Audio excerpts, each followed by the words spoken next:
So a lot of people are freaking out. Well, why haven't they done it yet? Well, it's not as easy as you think. Now, I will start this off by saying I think they will. I think he's too important to what they do. But the fact that they're investigating things, it certainly makes sense. Remember, he missed the first half of the season with a nerve irritation in the elbow. And if you look at his swing and miss percentage, it has dropped steadily over the last 3 years. He pitched great in the postseason. There's no denying that. He can handle New York. He steps up to the moment. He appreciates what the Yankees are all about. He loves the Yankee organization. I get it.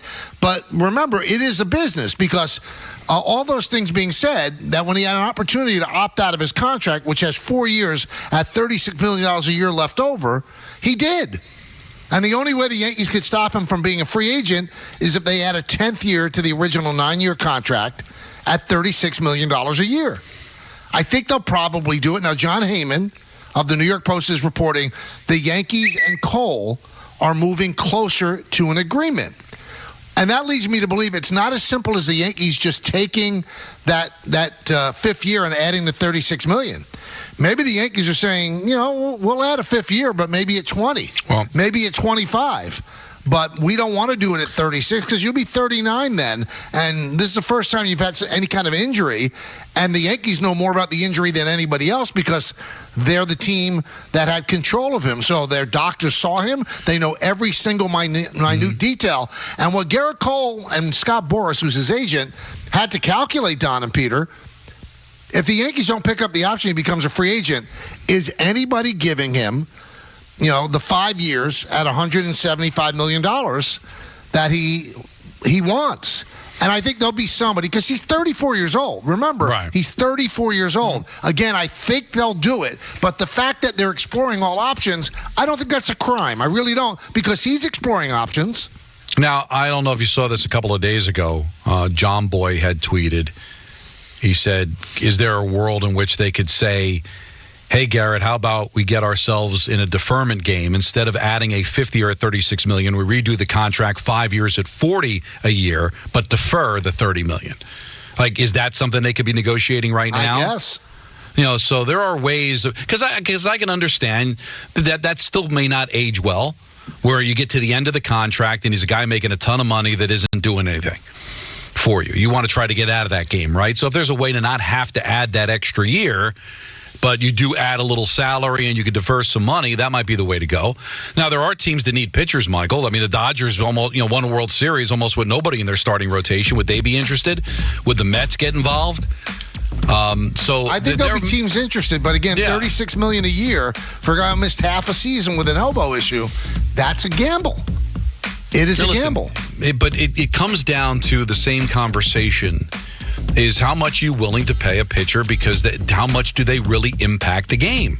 Like, not only in the fact that they'll get only 32 starts of 162 during the course of the season, Michael, there were times where he only had the handful of starts in the postseason, and not necessarily his fault, didn't win the games he pitched. So you need it, but at the same time, does it have that kind of financial impact? $36 million to a guy that makes 32 starts, and then he gives you 6, maybe 7 innings and leaves the game, and then the bullpen blows it or whatever, and then you look back and go, what kind of impact did it have for the money that we're paying? I mean, I guess you could say that for every single pitcher, but he has been a tremendous pitcher for this team. Cy Young caliber pitcher, and yet it's been amazing in the regular season, but really has not bore fruit in the postseason. Again, not his fault all the time, but when I'm sitting there allocating funds and trying to figure out a way to work with giving Juan Soto what he wants, navigating through the Stanton contract, the Judge contract, and the Rendon contract, how much sense does it really make? Well, I mean, if you're going to bring back Soto, you want to contend. So if you want to contend, you do need that number one starter. Now, the Dodgers proved that maybe you don't, because they played as well as they did, and 5 of their starters are on the IL. So there's a lot of things to consider. Now, Hal Steinbrenner also said, I don't think I need a $300 million payroll. Well, right now they're at $245, assuming that they keep Cole. So at $245, if they give Soto $46 million, every other spot is going to be filled by a kid. It just is. It just is. Now, will he reconsider and then go over the Cohen tax? Not quite sure. Not quite sure. Now, will there be teams that want Cole? Yes, there will be. But might those teams not be teams that are going to be contenders? Could be as well. But I think Cole loves being a Yankee. I really do. I believe it's important to him. I think he understands that if he stays here for the length of his contract, you know what? Number 45 is probably hanging in Monument Park. I get all that. But again, people are crushing the Yankees for exploring all their options when Gerrit Cole loves being here, and you know what? He opted out. The last time a big-name player opted out the way he did was Alex Rodriguez. And you know what happened? Brian Cashman advised the Yankees, don't re-sign him. Do not do it. Don't re-sign him. Because what the Yankees lost by Alex Rodriguez opting out, they lost out the money that the Texas Rangers sent to the Yankees in the deal. So the final 3 years of that contract were subsidized by the Rangers, who made him very affordable. Once he opted out, the subsidy was gone, and they signed him to another 10-year deal.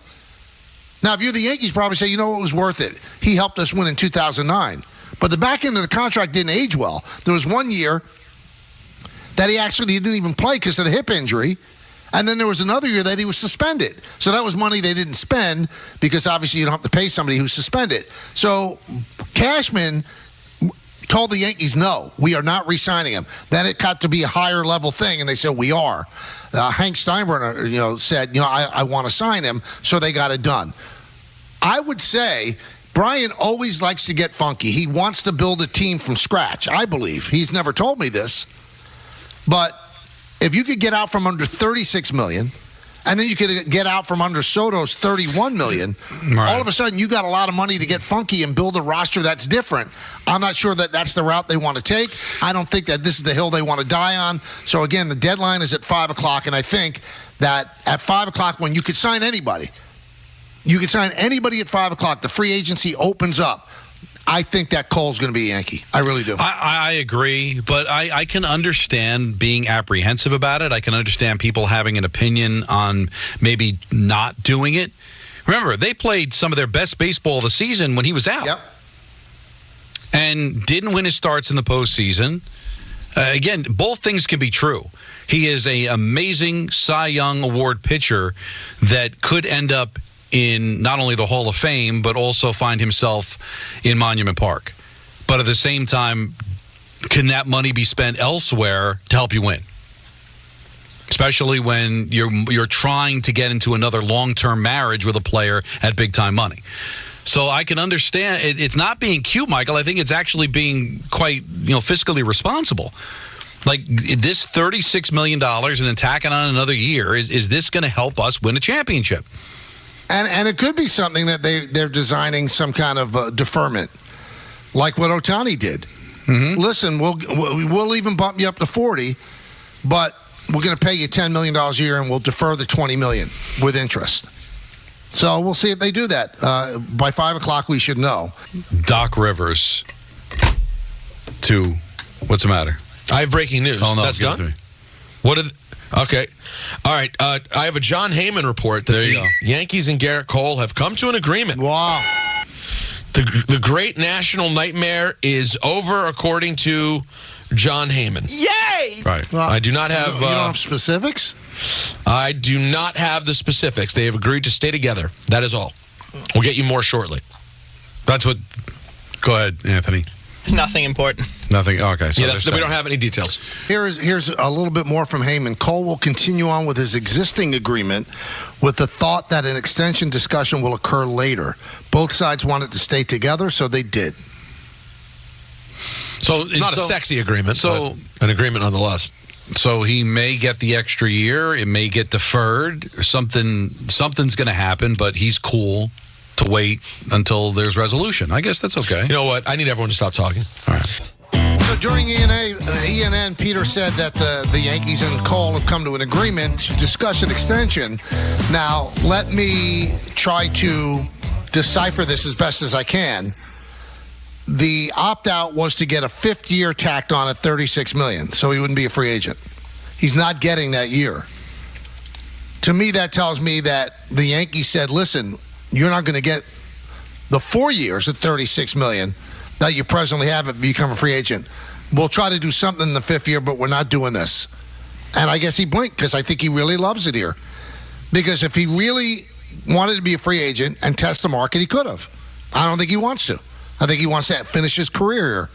But the fact that there's nothing concrete that has been added to his contract tells me that he blinked and the Yankees didn't.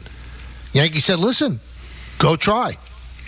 But we're locked into these 4 years, and we'll give you them, and it's 144, and that's it. And maybe we'll talk about something a little bit later on, but we're not giving you $36 million for a 10th year. You're probably right. I mean, that's most likely how it went. Or maybe it's just a case of, hey, I want to stay here, so let's work this out.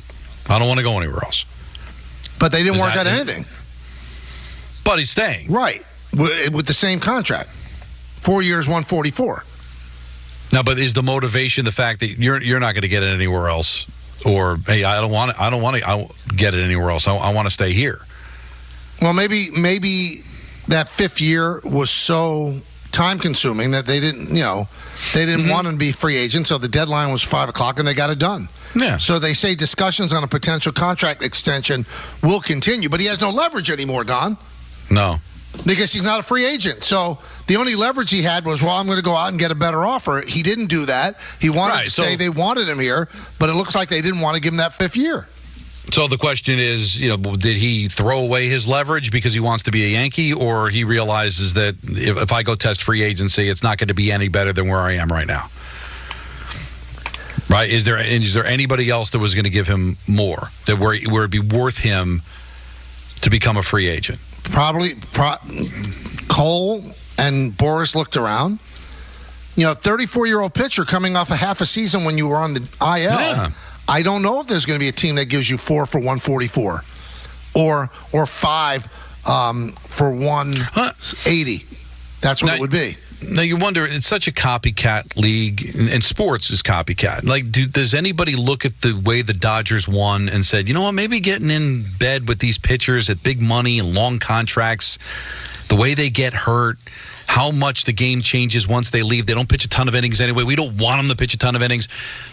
Are we going to start to see a world, Michael, where that the formula the Dodgers used, and they used that in necessity, because all their pitchers got hurt, but is it a window into the future of how pitchers' contracts are going to be handled? They signed Yamamoto a 10-year deal. They signed Glasnow, who's always hurt, to a 5-year big money deal. So they do sign big money contracts. But I'm not talking about the Dodgers. The Dodgers didn't do it by design. They did it out of necessity because everybody got hurt.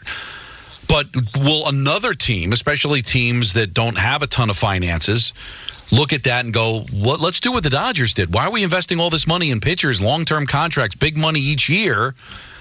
Why don't we try to, what the Dodgers accidentally stumbled into, is that maybe a way that teams might want to go? Instead of having to pay all this money to pitchers who end up getting hurt, need Tommy John. We don't want them going the third time through the order. Why am I paying a guy north of $25-30 million a year, and I'm itching to get him out of the game after 5? It's just, I know you've been a big proponent of this, and I think that an ace does help you because he gives you more innings, but they don't let pitchers pitch. Right. So, I don't understand why they're so hot and heavy to, give big money contracts. They don't let pitchers pitch. They just don't. Because we talk about Snell, right? How his first complete game of his career was his no-hitter. Yep. But was that his fault? Or was it just he was on the Rays for most of his career? The Rays didn't want him going a third time through the order. We saw what happened when they pulled him for the World Series against the Dodgers. So we blame the pitcher, but these organizations, I don't want them going a third time through the order. I don't want them pitching more than 5. I've got filthy guys coming out of the bullpen. Yeah, so why am I paying all that money? Why give him $36 million for 5 or 6 years when at most they're pitching 200 innings? Now Cole's the outlier because he can give you innings, but Michael at 34, it's only going to be more precarious. Right, so he's going to end up being a guy that's probably not going to give a lot, like when he's 36, 37 years old, making that money.